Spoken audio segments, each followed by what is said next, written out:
Bill प्रदेश की मुहिम को लेके साथ ही संवैधानिक अधिकारों को लेके जमीन को लेके आदिवासी बाहुल्य क्षेत्र के अंदर स्वास्थ्य को लेके शिक्षा को लेके एक मुहिम के तहत एक अभियान के तहत भारत आदिवासी पार्टी बहुत तेजी से ग्रोथ कर रही है।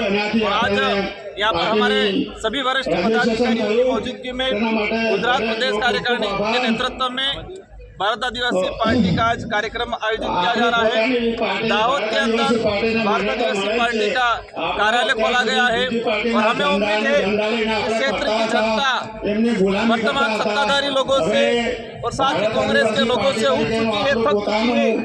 उनके पास कोई ऑप्शन नहीं है, एक बार इधर एक बार इधर। और देखा गया है कि मोदी के बड़े बड़े जुमले देकर गुजरात की जनता को झूठे सपने दिखाए, लेकिन आदिवासी बाहुल्य क्षेत्र की ऐतिहासिक पृष्ठभूमि की अगर बात करें, मानगढ़ के अंदर हजारों आदिवासी समुदाय जो शहीद हुआ उनको लेके आज तक गुजरात के पाठ्यक्रम में, स्कूल का जो पाठ्यक्रम है उसके अंदर आदिवासी महापुरुषों के इतिहास के बारे में, जीवनी के बारे में, इनके संघर्ष के बारे में नहीं पढ़ाया गया।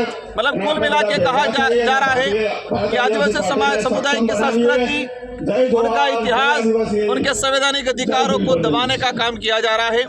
और भारत आदिवासी पार्टी इस क्षेत्र के आदिवासी समुदाय, साथ ही दलित, पिछड़ा, अन्य और किसी भी वर्ग का जो गरीब व्यक्ति है उसकी आवाज बन के गुजरात राज्य के अंदर काम करने का प्रयास करेगी। और हमें उम्मीद है कि इस पार्टी के साथ यहाँ की जनता दिल से जुड़ेगी, संघर्ष करेगी और आने वाले समय में एक शानदार परिणाम आएगा। और इस क्षेत्र की जो डिमांड है, इस क्षेत्र की जो मांगे हैं, इन मांगों को पूरा कराने के लिए गुजरात की विधानसभा हो, दिल्ली का सदन हो, वहाँ पर आवाज़ उठेगी। आज जो बड़े बड़े प्रोजेक्ट के नाम से हाईवे निकाला जा रहा है, आदिवासी समुदाय को विस्थापित किया जा रहा है। जो आदिवासी समुदाय आज़ादी से पहले जज जमीन पे मकान बना के बैठा है, उसको आज की सरकारें कह रही है कि अतिक्रमण है। जो समुदाय आज़ादी से पहले जिस जमीन पे बैठा हुआ है और आज प्रोजेक्ट निकाल रहे हैं, हम भी विकास के विरोधी नहीं है, लेकिन जो व्यक्ति जिस जमीन पे बैठा हुआ है उसको वाजिब मुआवजा मिलना चाहिए, जमीन के बदले जमीन मिलनी चाहिए,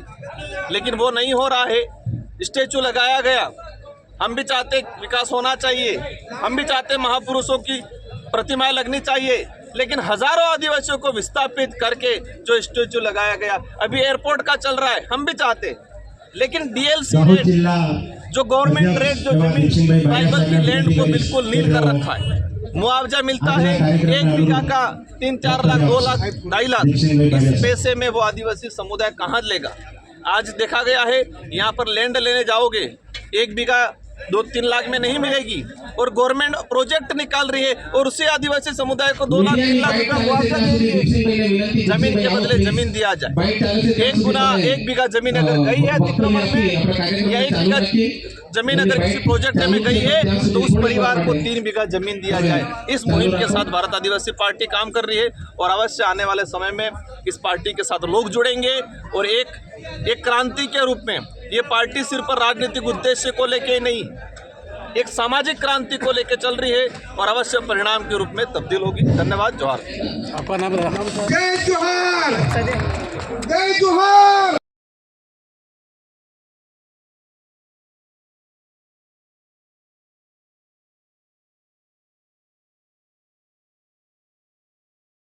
Subscribe now and press the bell icon. Never miss an update.